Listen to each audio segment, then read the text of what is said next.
विद्यार्थी मित्रों, last lecture की अंदर अपने प्रथम क्रम की प्रक्रिया संकलित वेग समीकरण पर आधारित दाखलाओं ने अपने गणतरी करता था। टेक्स्ट बुक की अंदर लखाण संबंधित प्रश्नों और कोयडाओ ये आपने लास्ट टाइम गण्या था। स्वाध्याय अंदर जे आ प्रकार दाखलाओ आपेला है एमांथी एक दाखलो 4.15 स्वाध्याय अंदर दाखला नंबर 4.15 रकम तमे जोई शकशो कि N2O5 वायुमय कला में 318 केल्विन तापमाने विघटन प्रक्रिया में प्रायोगिक माहिती नीचे आपेली है। हवे अहींया आगळ तमे जुओ तो N2O5 विघटन एक प्रक्रिया है अने स्वाध्यायनो 4.15 नंबरनो दाखलो एमां N2O5 છે એનું વિઘટન થઈ અને NO2 નિપજ તરીકે મળે છે અને પ્લસ O2 નિપજ તરીકે મળે છે। આવા પ્રકારની એક રાસાયણિક પ્રક્રિયા થાય છે અને એમાં જુદા જુદા સમયે N2O5 ની સાંદ્રતા આપેલી છે। તમે કોષ્ટકમાં જોઈ શકશો કે 0 સેકન્ડ સમયે N2O5 ની સાંદ્રતા 1.63 ગુણાકારમાં 10⁻² મોલ ઇન્ટુ લિટર ઇન્વર્સ આવું કહી શકાય। પછી 400 સેકન્ડ સમયે N2O5 ની સાંદ્રતા ઘટીને 1.36 ગુણાકારમાં 10⁻² મોલ ઇન્ટુ લિટર ઇન્વર્સ। એમ તમે જુઓ તો જુદા જુદા સમયે આપણને આ સાંદ્રતા છે એ આપેલી છે। 800 સેકન્ડ સમયે, 1200 સેકન્ડ સમયે, 1600 સેકન્ડ, 2000 સેકન્ડ, 2400, 2800 અને 3200 સેકન્ડે ઘટીને N2O5 ની સાંદ્રતા 3200 સેકન્ડે ઘટીને 0.35 ગુણાકારમાં 10⁻² મોલ ઇન્ટુ લિટર ઇન્વર્સ છે। તો આ જે પ્રાયોગિક મૂલ્યો આપેલા છે એના ઉપરથી આપણને 4-5 પ્રશ્નો છે એ પૂછવામાં આવ્યા છે। પહેલો પ્રશ્ન છે કે N2O5 ની સાંદ્રતા વિરુદ્ધ સમય ટીનો આલેખ દોરો। તો તમે યાદ કરો કે આપણે જ્યારે થિયરી સમજતા હતા ત્યારે પ્રક્રિયકની સાંદ્રતા વિરુદ્ધ સમય ટીનો આલેખ તમે દોરશો તો વક્ર આલેખ મળશે અને આ વક્ર આલેખ તમારે દોરવા માટે આલેખ પત્રનો ઉપયોગ કરવો પડે।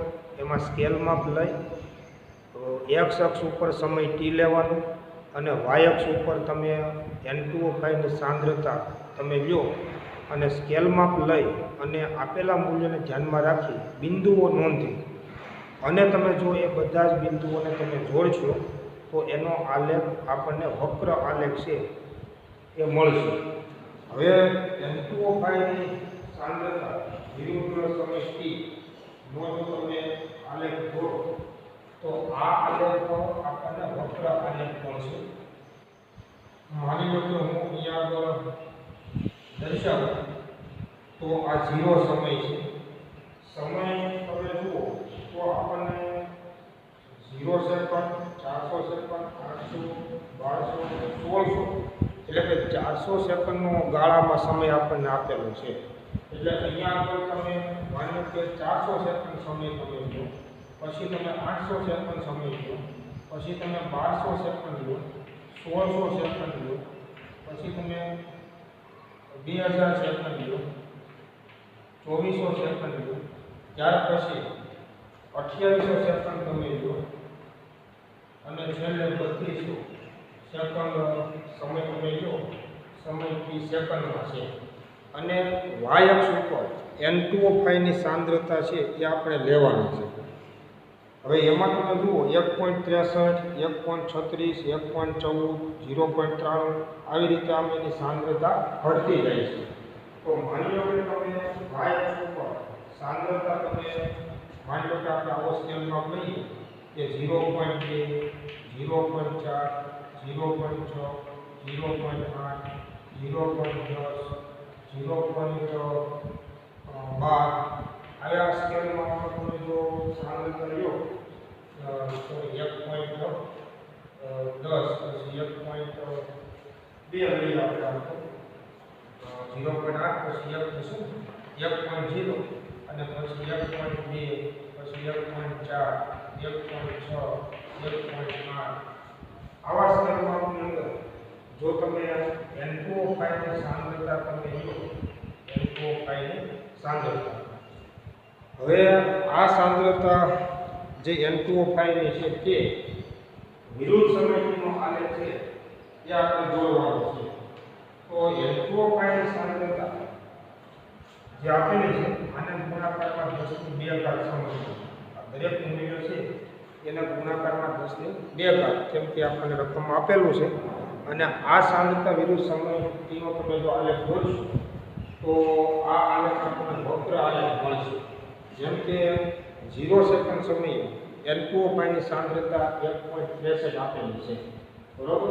અને પછી તમે જુઓ સમયની સાથે સાંદ્રતા છે એ ઘટતી જાય છે.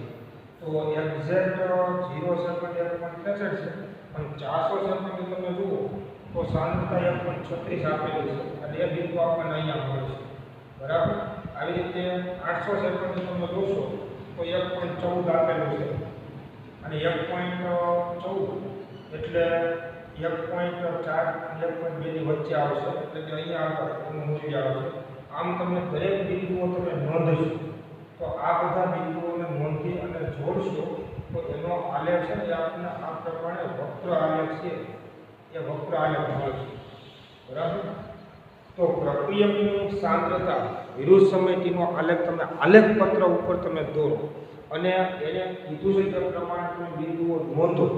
જુદા જુદા સમયે પ્રક્રિયકની સાંદ્રતા R વિરુદ્ધ સમયના આલેખમાં 400 સેકન્ડે સાંદ્રતા કેટલી, 800 સેકન્ડે કેટલી, 1200 સેકન્ડે કેટલી એમ તમે બિંદુઓ નોંધો અને પછી તમે એને જોડશો ને તો આપણને આવો વક્ર આલેખ મળશે. બીજો પ્રશ્ન એવો પૂછ્યો છે કે પ્રક્રિયા માટેનો અર્ધ આયુષ્ય સમય શોધો. તો તમે યાદ કરો કે પ્રક્રિયાનો અર્ધ આયુષ્ય સમય એટલે શું?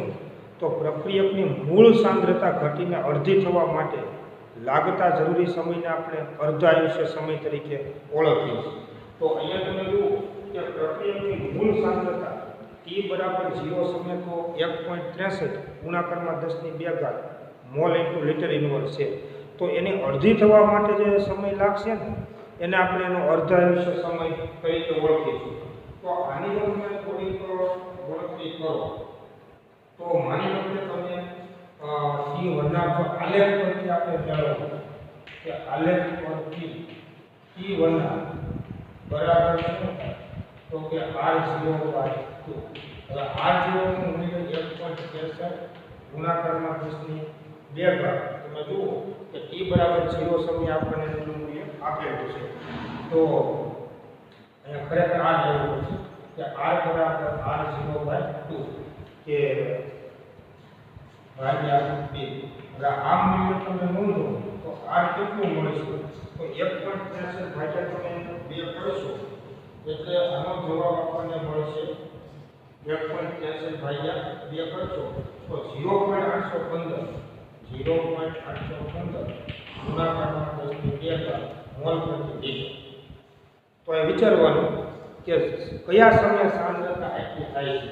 તો આને તમે એપ્રોક્સિમેટલી 0.8 કહો તો અહીંથી તમે જુઓ તો આ સમય જે લાગ્યો 0.8 ગુણાકારમાં 10 ની 2 ઘાત, તો આ સમય જે લાગે છે એને અર્ધ આયુષ્ય સમય તરીકે ઓળખવામાં આવે. હવે જો તમે સ્કેલ માપ લઈ અને આલેખ પત્રમાં તમે જો આલેખ દોર્યો તો આલેખ ઉપરથી તમે T1 ના પણ જાણી શકો કે પ્રક્રિયકની મૂળ સાંદ્રતા ઘટીને અડધી થવા માટે લાગતા જરૂરી સમયને તેનો અર્ધ આયુષ્ય સમય તરીકે ઓળખવામાં આવે. તો માની લો કે આટલી સાંદ્રતા થવા માટે લાગતો સમય કેટલો છે એ તમે જો આલેખ પરથી મેળવશો તો એ સમયને આપણે એનો અર્ધ આયુષ્ય સમય તરીકે આપણે ઓળખી શકીએ. એટલે જો તમે કદાચ આલેખમાં તમે જુઓ તો આ જવાબ આપણને મળશે 1450 સેકન્ડ કે T1 ના બરાબર 1450 સેકન્ડ આશરે મૂલ્ય મળશે, બરાબર. ખરેખર તમે જો સ્કેલ માપ લઈને તમે આલેખ દોર્યો હોય તો પ્રક્રિયકની મૂળ સાંદ્રતા ઘટને અડધી થવા માટેનો જરૂરી સમય કેટલો એ તમે આલેખ પરથી તમે જુઓ તો એને T1 તરીકે ઓળખવામાં આવે. ત્રીજો પ્રશ્ન તમે જુઓ કે log N2O5 ની સાંદ્રતા અને સમય T વચ્ચેનો આલેખ દોરો. તો હવે તમે મિત્રો વિચારો, આપણે પ્રથમ ક્રમની પ્રક્રિયામાં log R વિરુદ્ધ સમય T નો આલેખ આપણે દોરતા હતા. તો એમ તમે log N2O5 ની સાંદ્રતા વિરુદ્ધ સમય T નો તમે આલેખ દોરો તો કરવું શું પડશે? તો આપણી પાસે N2O5 ની જે સાંદ્રતા આપેલી છે મૂલ્યો, એ બધાનો આપણે લોગેરિધમ જોવો પડે અને એનો લોગ જોયા પછી log N2O5 ની સાંદ્રતા વિરુદ્ધ સમય T નો આલેખ છે એ આપણે દોરવો પડે. એટલે માની લો y અક્ષ ઉપર આપણે log N2O5 ની સાંદ્રતા લેવી પડે, log N2O5 ની સાંદ્રતા, અને x અક્ષ ઉપર તો સમય T છે. વળી તમારે શું કરવાનું? તો જુદા જુદા સમયે log N2O5 ની સાંદ્રતા જે આપેલી હોય તો મૂલ્ય જોયા પછી, કેમ કે N2O5 ની સાંદ્રતા બધાને આપણને આપેલી જુદા જુદા સમયે, એ જુદા જુદા સમયે N2O5 ની સાંદ્રતા જે આપેલી છે એનો લોગેરિધમ જોવાનો, અને લોગ જોયા પછી log N2O5 ની સાંદ્રતા વિરુદ્ધ સમય T નો આલેખ છે દોરવાનો છે. એટલે તમે એના જો બધા બિંદુ તમે મૂકશો આ આલેખ પત્ર ઉપર અને એને તમે જોડશો તો એ આપણને સીધી રેખા મળશે, ઋણ ઢાળ ધરાવતી સીધી રેખા મળશે. અને તમે યાદ કરો કે આ સીધી રેખાનો ઢાળ કેટલો? તો પ્રથમ ક્રમની પ્રક્રિયાના સંકલિત વેગ સમીકરણમાં આપણે સમજ્યા હતા કે ઢાળ બરાબર -2.303 જેટલો થાય. કે જો આ ઋણ ઢાળ ધરાવતી સીધી રેખા મળે તો આ સીધી રેખાનો ઢાળ કેટલો? તો કે -2.303 એટલો આપણને ઢાળ મળશે. હવે જો તમે આ સીધી રેખા જે મળે તમને આલેખ પત્રમાં એનો ઢાળ તમે મેળવી લો, ઢાળ, અને ગુણ્યા 2.3 કરશો તો વેગ અચળાંક કેની કિંમત આપણને મળી જશે. એટલે આલેખ ઉપરથી પણ વેગ અચળાંક કેની કિંમત જો આપણે મેળવવી હોય તો આલેખનો ઢાળ પહેલાં ગણવો પડે. અને તમે મિત્રો યાદ કરો કે ઢાળ કેવી રીતે મેળવી શકાય એ આપણે તમને સમજાવ્યું છે. તો આ અંતર જે છે જેને આપણે R0 કહીએ છીએ, આ સીધી રેખાને તમે y અક્ષ ઉપર તમે લંબાવશો તો અંતર છેદ મળશે જેને આપણે R0, અહીંયા આપણે log R0 થશે, log R0 એટલે કે 0 સમયે N2O5 ની સાંદ્રતા એનો લોગેરિધમ. હવે આનો તમે ઢાળ જો મેળવશો તો આમાં આપણે આવા જુદા જુદા બિંદુઓ તો મેળવ્યા હોય. તો ઢાળ એટલે શું? તો કે કોઈ પણ બે બિંદુને તમે જોડો અને સામેની બાજુ છેદમાં પાછળની બાજુ કાટકોણ ત્રિકોણ જે મળે તેમાં સામેની બાજુ છેદમાં પાછળની બાજુને આપણે ઢાળ તરીકે ઓળખીએ છીએ. માની લો કે આપણે અહીંયા આગળ k બરાબર શું થશે? તો કે -10 ગુણાકારના 2.303. એટલે તમે માનો કે આલેખ પત્ર ઉપર log N2O5 ની સાંદ્રતા વિરુદ્ધ સમય T નો તમે જો આલેખ દોર્યો હોય તો એ સીધી રેખાનો તમે ઢાળ ગણશો અને ઢાળની કિંમત તમે મૂકશો ને એટલે આપણને વેગ અચળાંક કેની કિંમત છે એ આપણને મળી જશે. હવે માનો કે તમે આ જે ઢાળના મૂલ્યો તમે ગણો છો તો ઢાળ જો તમે મેળવો તો અહીંયા પહેલા તો તમે કીધું બધાના સાંદ્રતા જે આપી છે લોગ જોવા. હવે ઢાળ એટલે સામેની બાજુ છેદમાં પાછળની બાજુ, તો એવું ન કરવું તો આ પહેલું બિંદુ અને છેલ્લું બિંદુ એને તમે ધ્યાનમાં લો. તો માની લો કે આ જે છે સામેની બાજુ, એટલે કે આ મૂલ્યમાંથી તમારે આનું મૂલ્ય બાદ કરવા, છેદમાં સમય 3200 સેકન્ડ છેલ્લો સમય છે તો 3200 - 0 તમે છેદમાં કરશો એટલે આપણને શું મળશે? ઢાળ મળશે. એવી રીતે ઢાળની કિંમત ગોતી અને આ સૂત્રમાં કિંમત મૂકી એટલે આપણને વેગ અચળાંક કેની કિંમત મળશે. તો ખરેખર તમે જુઓ તો માની લો કે તમે પહેલું જ આપણને મૂલ્ય આપ્યું છે કે N2O5 ની સાંદ્રતા કેટલી? તો કે 1.63 ગુણાકારમાં 10⁵. તો એનો તમારે પેલા લોગ જોવો પડે. T બરાબર 0 સમયે N2O5 ની જે સાંદ્રતા છે એનો લોગ જોવાનો, એમ દરેક સમયની સાંદ્રતાનો લોગ જોતો જાઓ. એ લોગ જોયા પછી એના જે મૂલ્યો આવશે એને સ્કેલ માપમાં y અક્ષ ઉપર મૂકવાના. સમય T તો આપણને આપ્યો છે અને પછી તમે બધાના બિંદુ તમે મૂકશો એને જોડશો એટલે આપણે ઋણ ઢાળ ધરાવતી સીધી રેખા મળશે. એ સીધી રેખાનો ઢાળ તમે શોધી લો અને ઢાળની કિંમત તમે એને પૂછો એટલે આપણને વેગ અચળાંક કે મળશે અને આ વેગ અચળાંક કે ઉપરથી ફરી પાછળનો T1 આપણને મળી શકે સૂત્રમાં કિંમત મૂકવાથી. માની લો કે તમે આલેખ ઉપરથી જો આલેખ અને એના ઢાળ ઉપરથી જો તમે વેગ અચળાંક કેની તમે ગણતરી કરતા હો તો આના પરથી વેગ અચળાંક કેનું મૂલ્ય આપણને મળે છે કે 4.81 ગુણાકારમાં 10⁻⁴ સેકન્ડ આટલું મળે છે. ત્રીજો પ્રશ્ન જે આપણને પૂછવામાં આવ્યો છે એ ત્રીજો પ્રશ્ન છે કે વેગ અચળાંક કેની ગણતરી કરો તો લોગ n2 ની સાંદ્રતા વિરુદ્ધ સમય tના આલેખમાં એ ઋણ ઢાળ ધરાવતી સીધી રેખા મળશે. એમાં ઢાળની ગણતરી કરવાની અને ઢાળના મૂલ્યને તમે આ સૂત્રમાં કિંમત મૂકશો એટલે વેગ અચળાંક કે મળશે જે અંદાજિત આટલો મળશે 4.81 ગુણાકારમાં 10⁻⁴ સેકન્ડ ઇન્વર્સ આટલો મળશે. હવે એક પ્રશ્ન એવો પૂછો તમે રકમ વાંચો કે વેગ જો આલેખ દોરો એટલે આલેખ તો આપણે જોઈએ કે આવો સીધી રેખા મળે. પછી એક એવું કીધું છે કે અહીંયા તમે વાંચો ત્રીજા પ્રશ્નમાં એવું પૂછ્યું કે લોગ n2 ની સાંદ્રતા અને સમય t વચ્ચેનો આલેખ દોરો. તમે યાદ કરો કે જો તમે લોગ n2 ની સાંદ્રતા વિરુદ્ધ સમય tનો આલેખ દોરો અને ઋણ ઢાળ ધરાવતી સીધી રેખા મળે ને તો આ પ્રક્રિયા પ્રથમ ક્રમની, કેમ કે પ્રથમ ક્રમની પ્રક્રિયા સાંપ્રદાયિક વેગ સમીકરણનું પાલન થયું છે. જો લોગ n2 ની સાંદ્રતા વિરુદ્ધ સમય tનો આલેખ ઋણ ઢાળ ધરાવતી સીધી રેખા ન મળે તો એ પ્રક્રિયા પ્રથમ ક્રમની નથી તેમ કહેવાય. પણ મળે છે તો પ્રક્રિયા પ્રથમ ક્રમની છે. અને એટલે જુઓ ચોથો પ્રશ્ન પૂછ્યો કે તો વેગ નિયમ શું હશે. તમે વિચારો બરાબર. ચોથો પ્રશ્ન એવો પૂછ્યો કે વેગ નિયમ શું હશે. તો વેગ નિયમ ક્યારે તમે લખી શકો જો તમે પ્રક્રિયા ક્રમ જાણતા હો તો અહીંયા નક્કી કરવાનું કે જો લોગ n2 ની સાંદ્રતા વિરુદ્ધ સમય tનો આલેખ ઋણ ઢાળ ધરાવતી સીધી રેખા મળે તો પ્રક્રિયા પ્રથમ ક્રમની જ હોય. અને એટલે એના ઉપરથી વેગ બરાબર શું કહી શકાય ચોખ્ખો જવાબ કે વેગ બરાબર k n2O5 ની સાંદ્રતા અને એનો ઘાતાંક કેટલો આવશે 1, કેમ કે પ્રક્રિયા પ્રથમ ક્રમની છે. હવે પાંચમો પ્રશ્ન હવે પૂછ્યો કે વેગ અચળાંક ગણો. તો તમે આલેખ પરથી ઢાળની કિંમત તમે પૂછો તો ઢાળના મૂલ્ય પરથી પણ વેગ અચળાંક કેની ગણતરી કરી શકાય. જે મેં તમને કીધું તેમ અંદાજિત આટલો મળે છે. પણ હવે આપણે વાંચો છઠ્ઠો પ્રશ્ન કે કે ઉપરથી અર્ધાયુષ્ય સમય ગણો અને 2 સાથે સરખાવો. માની લો કે તમે અહીંયા આગળ આ વેગ અચળાંક કેનું મૂલ્ય તમે જાણ્યું ઢાળ ઉપરથી, તો એના ઉપરથી હવે તમે અર્ધાયુષ્ય સમય ગણો. તો છઠ્ઠો પ્રશ્ન આપણને એવો પૂછો છે કે t1 બરાબર શું થાય તો કે 0.693 અપોન a. તો 0.693 છેદમાં 4.81 ગુણાકારમાં 10⁻⁴ સેકન્ડ ઇન્વર્સ.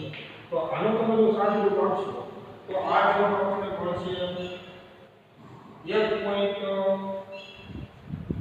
1437 સેકન્ડ મળશે. ટોટલી તમે ગણતરી કરી નાખશો તો 1437 સેકન્ડ t1 આપણને મળશે. હવે જો આ t1 1437 સેકન્ડ મળે તો તમે યાદ કરો અગાઉ આપણે આલેખ મળ્યો આનામાંથી t1 કેટલો હતો તો 1450 સેકન્ડ જે એપ્રોક્સિમેટલી સમાન કહેવાય. એટલે આખી જે આપણે થિયરી સમજ્યા છીએ એના ઉપરથી તમે યાદ કરો કે આ દાખલો પૂછવામાં આવ્યો છે. પણ આમાં ખાસ અને ખાસ તમે આલેખ પત્ર આપણી પાસે હોવા જોઈએ અને આલેખ પત્રમાં સ્કેલ માપ લઈ અને જો તમે આલેખ દોરશો તો તમને આ પ્રકારના જવાબો છે જે મળશે. અને છઠ્ઠો પ્રશ્ન મેં તમને કીધું એમ કે વેગ અચળાંક કે ઉપરથી t1 જે મેળવો અને પરિણામ 2 સાથે સરખાવો તો પરિણામ 2 આપણું આ કે પ્રક્રિયાની સાંદ્રતા વિરુદ્ધ સમય tનો આલેખ જોયો એમાં t1 નું મૂલ્ય કેટલું મળતું 1450 સેકન્ડ. જ્યારે તમે ઢાળના મૂલ્ય ઉપરથી વેગ અચળાંક ની ગણતરી કરી અને જો એના ઉપરથી t1 મેળવો તો એ આપણને 1437 સેકન્ડ જેટલું આપણને મળે છે. એટલે આ દાખલો જે છે આપણો સૈદ્ધાંતિક દાખલો કહેવાય. અને આ દાખલાની અંદર ખાસ કરીને જો તમારી પાસે આલેખ પત્ર હોય અને થોડો ખાસ કરીને શોખ હોય આપણને તો તમે આવા મૂલ્યો મૂકી આલેખ દોરી અને તમે આ પ્રકારની ગણતરી છે એ કરી શકો છો. એટલે એક સૈદ્ધાંતિક દાખલો છે.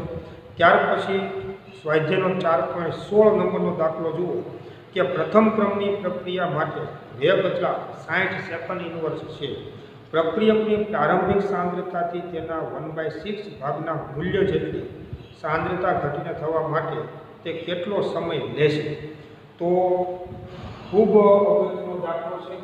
અગાઉ આપણે આવા દાખલાઓ જોયા પણ છે અને ફરી વખત તમે સ્વાધ્યાય 4.16 નંબરનો દાખલો તમે જુઓ તો એમાં આપણને ખ્યાલ આવશે કે પ્રથમ ક્રમની પ્રક્રિયા કીધેલું છે. એટલે કે સ્વાધ્યાય 4.16 તો પ્રથમ ક્રમની પ્રક્રિયા માટે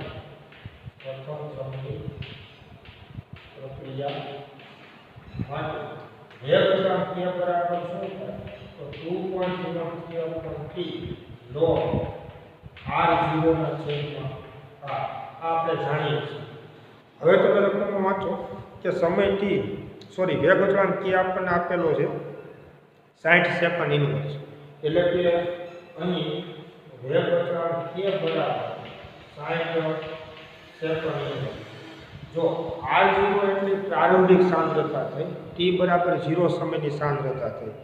હવે એ કેટલી છે ને આપણને ખબર નથી, આપેલું નથી રકમમાં, પણ એવું કીધું છે કે પ્રક્રિયકની પ્રારંભિક સાંદ્રતાથી તેના 1/6 ભાગના મૂલ્ય જેટલી સાંદ્રતા ઘટીને થવા માટે તે કેટલો સમય લેશે. એટલે માની લો કે અહીંયા r બરાબર શું થશે? તો r બરાબર r0 ગુણાકારમાં 1/6 આટલું થશે. હવે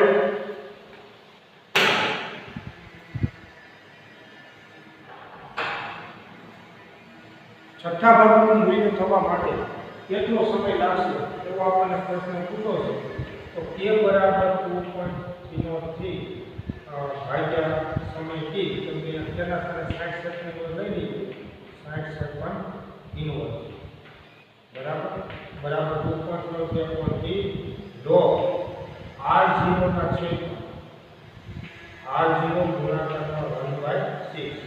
તો સમય t બરાબર 2.03 છેદમાં 60 સેકન્ડ ઇન્વર્સ log 6.0.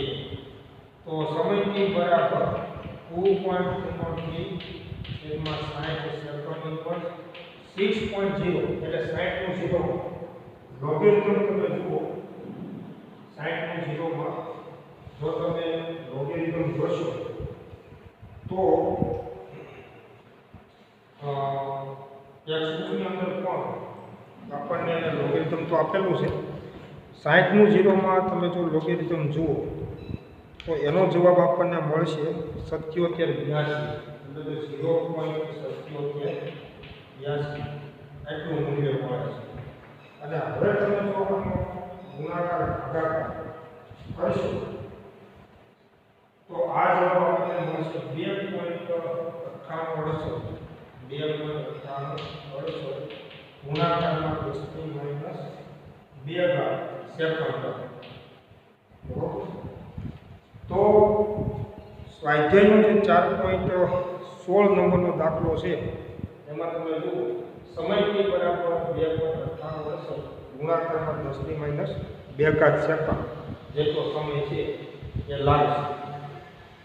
હવે આ દાખલામાં માની લો કે છઠ્ઠા ભાગના બદલે 16મો ભાગ થવા માટે કેટલો સમય લાગશે એવું જો આપણને પૂછવું તો અહીંયા r બરાબર r0 નો 16મો ભાગ લેવો પડે. એ બહુ સીધી વાત થઈ ગઈ. આવી રીતે અલગ અલગ માની લો કે માહિતી આપીએ તો ડેટા આપી અને જો આપણને દાખલો પૂછવામાં આવ્યો તો જે આપ્યું એ ધ્યાનમાં રાખીને ગણતરી કરવી પડે. ઘણી બધી વખત બોર્ડની અંદર આવો જ ફેરફાર માત્ર કરવામાં આવતો કે અહીંયા તો માની લો 1/6 પૂછ્યું છે તો એના બદલે તમને એમ પૂછવામાં આવે કે 1/16 એટલે કે 16મો ભાગ થવા માટે કેટલો સમય લાગશે એવું પૂછવામાં આવે. તો એ પ્રમાણે ગણતરી કરવી પડે. ક્યારેક અત્યારે મને સમય તમને પૂછે પણ માનો કે તમે સમય આપી દીધો હોય અને પ્રક્રિયાની સાંદ્રતા કેટલામાં ભાગની થઈ જશે આટલા સમયમાં એમ કીધું હોય તોય તમારે એ પ્રમાણે ગણતરી કરવી પડે. તો આ સૂત્રમાં સમય t લેવો પડે. r0 જે હોય આની વેલ્યુ આપણને મળશે.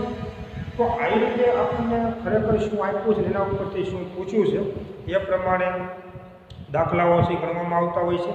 4.17 નંબરનો દાખલો તમે જુઓ. મેં તમને અગાઉ જે એક આવો દાખલો ગણાવ્યો હતો એ જ પ્રકારનો દાખલો છે. એમાં મેં તમને એવું પૂછ્યું હતું કે બાળકની ઉંમર 10 વર્ષની થાય ત્યારે અને 80 વર્ષની થાય ત્યારે તેના શરીરમાં સ્ટ્રોન્શિયમ લેવું કેટલું રહ્યું હશે. તો અહીંયા તમને એવું પૂછ્યું છે કે બાળકની ઉંમર જ્યારે 10 વર્ષ અને 60 વર્ષની અંતે તેના શરીરમાં કેટલું સ્ટ્રોન્શિયમ લેવું રહ્યું હશે. તો આ દાખલો તમે જાતે ગણજો. મેં તમને અગાઉ જે આવા જ પ્રકારનો દાખલો બોર્ડ ઉપર ગણાવ્યો છે એવો સેમ દાખલો છે અને તમે વાંચો બરાબર કે અર્ધ આયુષ્ય સમય તો 28.1 વર્ષ આપેલો છે. તો એના ઉપરથી સૌપ્રથમ વેગ અચળાંક કી આપણને મળી જશે અને પછી તમે આ સૂત્રમાં કિંમત મૂકો એ જાણો છો. અહીંયા આગળ સમયથી 10 વર્ષ લેવાનું R0 એટલે 1 માઇક્રોગ્રામ અથવા તો 10⁻6 ગ્રામ તો R આપણને મળશે.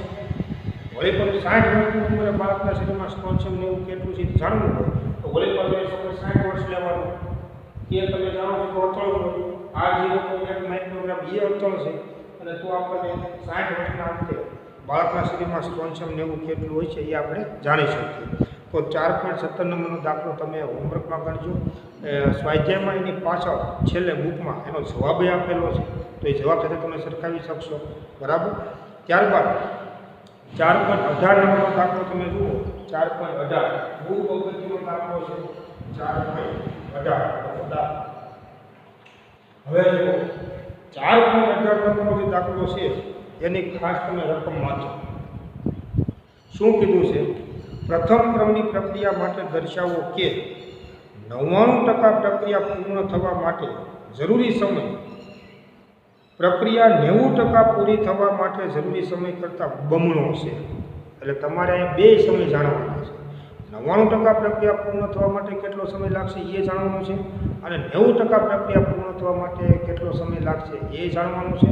અને એ બંને તમે સરખાવો અને કહેવાનું છે કે 99% પ્રક્રિયા પૂર્ણ થવા માટે લાગતો જરૂરી સમય એ 90% પ્રક્રિયા પૂર્ણ થવા માટે લાગતા સમય કરતાં બમણો છે એવું આપણે સાબિત કરવાનું છે. તો બે સમયની આપણે ગણતરી કીધું તેમ આપણે કરવી પડશે. તો સૌપ્રથમ 90% અને 99% જે બંને સમય માટે આપણે ગણતરી કરવાની છે. તો પ્રથમ ક્રમની પ્રક્રિયા માટે તો આપણે આ સૂત્ર જાણીએ છીએ. બરાબર. એનો જ આપણે ઉપયોગ કરવાનો છે કે વેગ અચળાંક કે બરાબર 2.0 log R0 ઉપર આ પહેલું કામ આપણે કરીશું કે 90%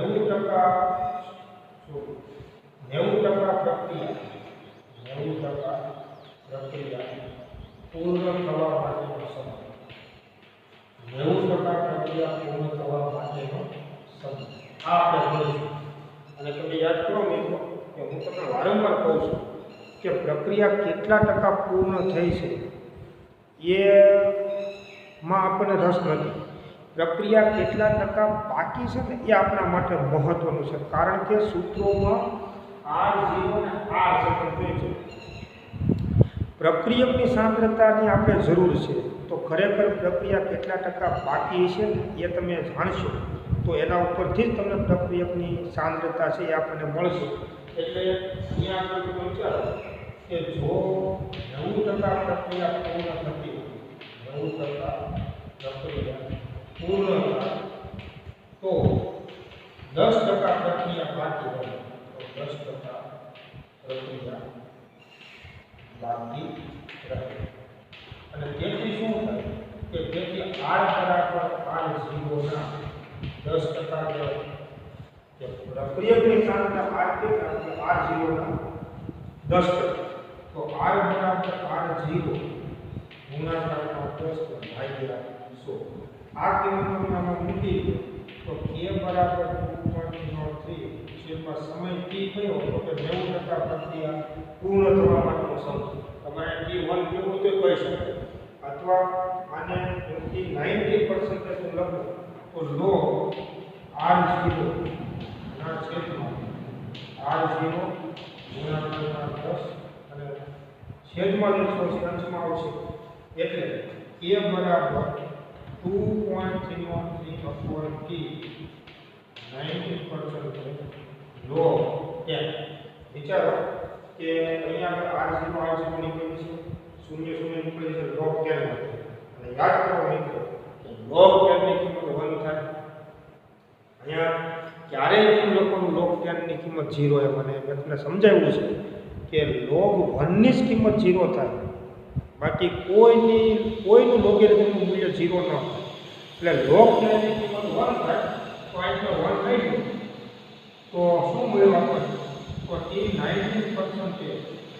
બરાબર 2.03 ના છેદમાં a.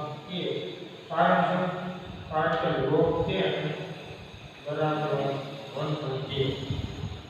log 10 ની કિંમત 1 થાય એટલે T90% બરાબર 2.03 ના છેદમાં શું આવશે? કે આ પહેલું મૂલ્ય આપણને મળે. હવે બીજું મૂલ્ય આપણે કે 99% પ્રક્રિયા પૂર્ણ થવા માટે 99% પ્રક્રિયા પૂર્ણ થવા માટેનો સમય આપણે ગણીએ. બરાબર? માનો કે પ્રક્રિયા 99% પૂર્ણ થાય તો કેટલો સમય લાગશે એની આપણે ગણતરી કરીએ. તો અહીંયા આપણે વિચારો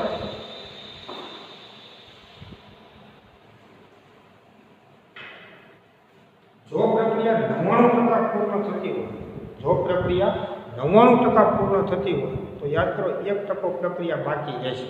એટલે પહેલા આપણે એમ લખીએ આપણે કે જો 99% પ્રક્રિયા પૂર્ણ થાય તો 1% પ્રક્રિયા બાકી રહેશે. બરાબર? જો 99% પ્રક્રિયા પૂર્ણ થાય તો 1% પ્રક્રિયા બાકી રહેશે. અને તેથી r બરાબર શું થશે? તો કે r0 ના 1%. બરાબર? r0 ગુણાકારમાં 1 ભાગ્યા 100. તો શું થયું જુઓ તો k બરાબર 2.303 છેદમાં 99% log r0 ના છેદમાં r0 ગુણાકારમાં 1 અને ગુણાકારમાં 100. તો r0 નીકળી જશે. k બરાબર 2.303 છેદમાં 99% log 100 log 100. અને વિચારો તો T99% બરાબર 2.303 ગુણાકારમાં 2.0. કારણ શું કે આ પણ અહીંયા લાગુ પડે. બે સ્થાન ડાબી બાજુ ખસો છો એટલે 2.10 નું 0 માં કેટલું થશે? 0. હવે વિચારો આને આપણે સમીકરણ નંબર 2 કહીએ અને આ સંબંધને આપણે 1 કહીએ તો આપણે 2 અને 1 નો ગુણોત્તર લઈએ તો સમીકરણ 2 અને 1 નો ગુણોત્તર જો તમે આનો ગુણોત્તર લો તો T99% ના છેદમાં T90% આ બેનો ગુણોત્તર લ્યો તો 2.03 ગુણાકારમાં 2.0 ભાગ્યા k એના છેદમાં આ આવશે એટલે ગુણાકાર k ના છેદમાં 2.03 આમ થશે. વિચારો કે આના છેદમાં આ મૂલ્ય આવશે અને અંશમાં આવશે એટલે ગુણાઈ જશે, ઉલટું થઈ જાય. તો k અને 2.03 નીકળી જશે. તો વધુ શું તો કે T99% ના છેદમાં T90% બરાબર 2. તો T99% બરાબર 2 ગુણાકારમાં T90%. જો હું મળ્યું આપણને કે પ્રથમ ક્રમની આ પ્રક્રિયા 99% પ્રક્રિયા પૂર્ણ થવા માટે લાગતો સમય 90% પ્રક્રિયા પૂર્ણ થવા માટે લાગતા સમય કરતાં બમણો હોય છે અથવા છે. આવું સાબિત થયું તમે જોઈશું. આનો અર્થ શું છે કે માની લો કે 90% પ્રક્રિયા પૂર્ણ થવા માટે એવું માનો કે 10 મિનિટનો સમય લાગતો હોય તો NES પ્રક્રિયા 99% પૂર્ણ થવા માટે 20 મિનિટનો સમય લાગે. આવું થયું, આવું કહેવા માગે છે એવું આપણે સાબિત કર્યું. પ્રથમ ક્રમની બધી પ્રક્રિયા માટે આવું ન હોય. માની લો કે આપણે જે અત્યારે દાખલો ગણીએ છીએ એમાં આપણને આવું મળે છે. અહીંયા તમે વિચારો મિત્રો કે જો આ પ્રક્રિયા 90% પ્રક્રિયા પૂર્ણ થવા માટે લાગતો સમય 10 મિનિટ હોય તો 99% પ્રક્રિયા પૂર્ણ થવા માટે લાગતો સમય 20 મિનિટનો થઈ જાય. એનો અર્થ એવો થયો કે 90% પછી વધારાની 9% પ્રક્રિયા પૂર્ણ થવા માટે બીજી 10 મિનિટ લાગે છે. આવું શા માટે? તો તમે યાદ કરો, આપણે સમજ્યા છીએ કે પ્રક્રિયા શરૂ થતાની સાથે પ્રક્રિયા સતત ધીમી પડતી જાય, અને પ્રક્રિયા સતત ધીમી પડતી જાય એટલે જેમ જેમ સમય પસાર થાય એમ પ્રક્રિયા ધીમી પડતી જાય, વેગ ઘટતો જાય તો એને વધારે ને વધારે સમય લાગશે. એટલે 90% પ્રક્રિયા પૂર્ણ થવા માટે જે સમય લાગ્યો તો એના કરતાં 99% પ્રક્રિયા પૂર્ણ થવા માટે લાગતો સમય એ 90% પ્રક્રિયા પૂર્ણ થવા માટે લાગતા સમય કરતાં બમણો આપણને મળે છે. આપેલી માહિતી પ્રમાણે બધી જ પ્રથમ ક્રમની પ્રક્રિયાઓમાં હંમેશા આવું બનતું હોય એવું આપણે કહેવા નથી માંગતા, પણ પ્રથમ ક્રમની પ્રક્રિયામાં આવો સંબંધ આપણને મળશે કે 99% બરાબર 2 ગુણાકારમાં T 90%. ત્યાર પછીનો દાખલો તમે જુઓ કે 4.19 નંબરનો દાખલો જુઓ કે એક પ્રથમ ક્રમની પ્રક્રિયા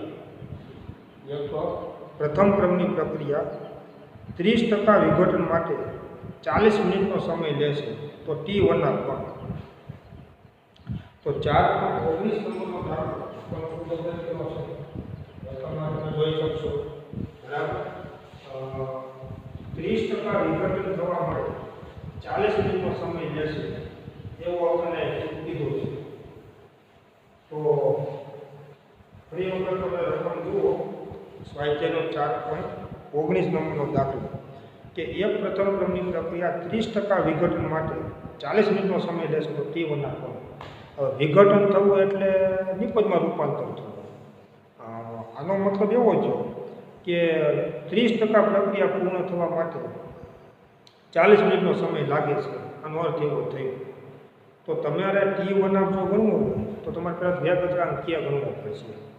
આ એક છે તો એવું કીધું હોય કે 50% વિઘટન માટે 40 મિનિટનો સમય લાગે છે એમ કીધું હોય તો 40 મિનિટ સીધો T1 થઈ જાય, પણ એવું નથી. અહીંયા રકમમાં વાંચો કે એક પ્રથમ ક્રમની પ્રક્રિયા 30% વિઘટન માટે 40 મિનિટનો સમય લેશે તો તમારે આ ના પરથી પહેલાં વેગ અચળાંક K ગણવો પડે, અને વેગ અચળાંક Kના ઉપરથી એનો અર્ધાયુષ્ય સમય આપણને મળશે. તો 30% જો વિઘટન થતું હોય એનો મતલબ 70% જે પ્રક્રિયા બાકી છે એનો અર્થ એવો થયો. એટલે અહીંયા આગળ પ્રથમ ક્રમની પ્રક્રિયા માટેનો સૂત્ર છે તો અહીં 30% વિઘટન થાય છે, 30% વિઘટન થાય છે એટલે 70% પ્રક્રિયા બાકી રહે છે. 70% પ્રક્રિયા બાકી રહે છે. અને તેથી R બરાબર શું થશે તો કે R0 ના 70% બરાબર R0 ગુણાકારના 70 અને ભાગ્યા 100. આવું મૂલ્ય આપણે મળશે. તો વેગ અચળાંક K બરાબર 2.03 છેદમાં 40 મિનિટ લોગ, એટલે સમય T તમે જુઓ, સમય T 40 મિનિટ આપણને આપેલો છે.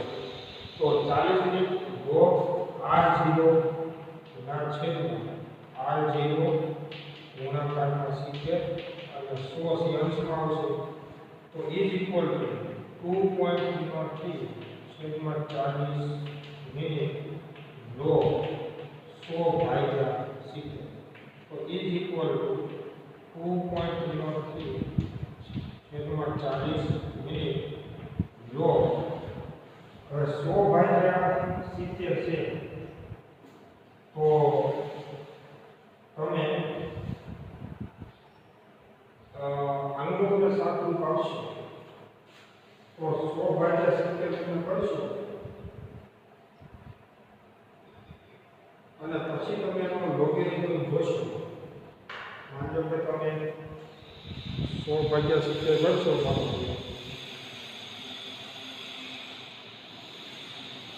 એટલે આ જો આપણને મળી 1.42 અંશ 1.42 તો k બરાબર 2.03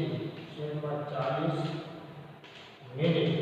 જો એક એટલે પછી પોઈન્ટ 14 નું 2 માં ડિફરન્સ 8 જોવો અને 14 નું 2 માં ડિફરન્સ 8 તમે જોશો એટલે આ જવાબ આપણને મળશે 0.1549 અને આનો તમે જો ગુણાકાર ભાગાકાર કરશો એટલે બે ગુણાકાર કે આપણને મળશે 8.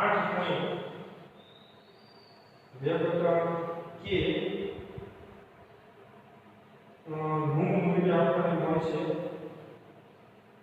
8.9185 ગુણાકારમાં 3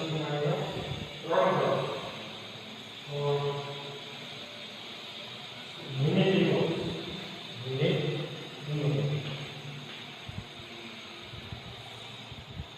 હવે ચલો કે બે ગુણાકાર કેનું મૂલ્ય 8.9185 મિનિટ.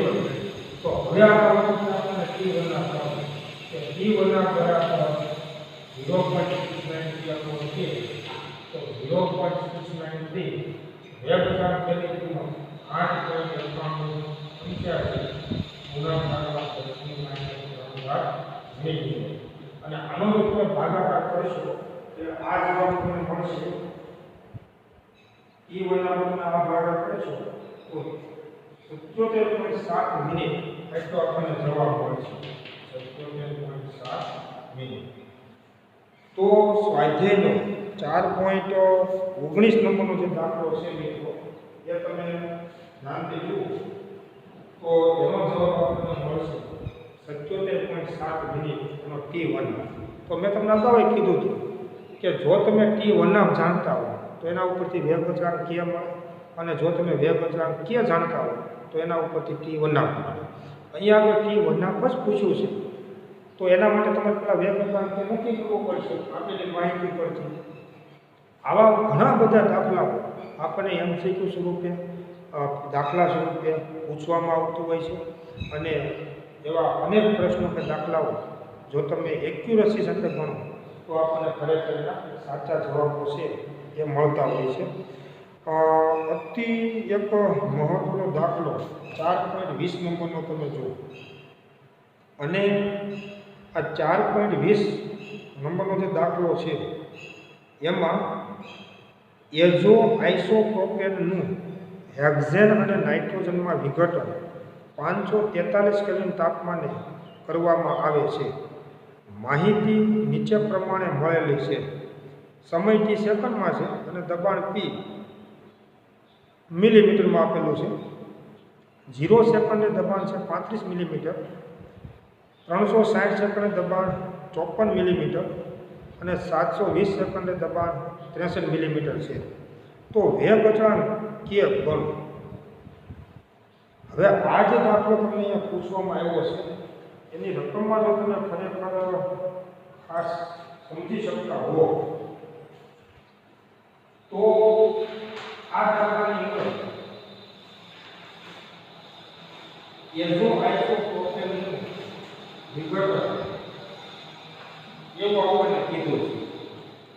હવે એઝો આઇસોપ્રોપેનનું વિઘટન હેક્ઝેન અને નાઇટ્રોજનમાં તો થાય છે પણ જુદા જુદા સમયે દબાણ આપેલું છે. એનો મતલબ એવો થયો કે આ પ્રક્રિયા વાયુમય કલામાં થતી હોવી જોઈએ. તો વાયુમય કલામાં થતી જે પ્રક્રિયા છે એના માટે નો સંબંધ અને સૂત્ર આપણે સમજ્યા હતા એનો ઉપયોગ કરી અને આ દાખલો ગણી શકાય.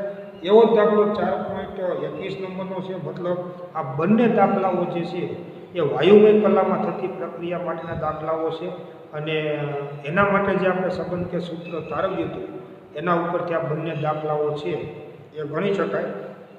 અને ત્યાર પછી બીજા 1-2 દાખલાઓ પ્રથમ ક્રમની પ્રક્રિયાના સંકલિત સમીકરણ ઉપર જ આધારિત છે. તો આ 4 દાખલા એ આપણે આવતા નેક્સ્ટ લેક્ચરની અંદર ગણીશું અને આની સાથે હું તમને બીજા કેટલાક દાખલાઓ હોમવર્કમાં પણ આપીશ. કોઈ પણ દાખલાનો માનો કે જવાબ ન મળે તો તમે મને પૂછી શકો છો, ફોટો પાડીને રકમ મોકલી શકો છો, તો હું તમને કેલ્ક્યુલેશન કરીને આપીશ. ઉપરાંત આ પાઠની અંદર જે મટિરિયલ્સમાં પણ ઘણા બધા દાખલાઓ આપેલા હશે તો એમાંથીની પણ ખાસ જોવાના છે. અને ટેક્સ્ટ બુકની અંદર તો છે જ, પણ એ સિવાયના પણ વધારાના કેટલાક દાખલાઓ અથવા તો MCQ સ્વરૂપના પ્રશ્નો એ આપવામાં આવેલા છે, એમાંથી પણ તમે સોલ્વ કરજો. તો આવતા નેક્સ્ટ લેક્ચરની અંદર આ 3-4 દાખલાઓ પૂર્ણ કરી અને નવી થિયરી આપણે શરૂ કરીશું અને આ પાઠને આપણે આગળ વધારીશું. Thank you very much.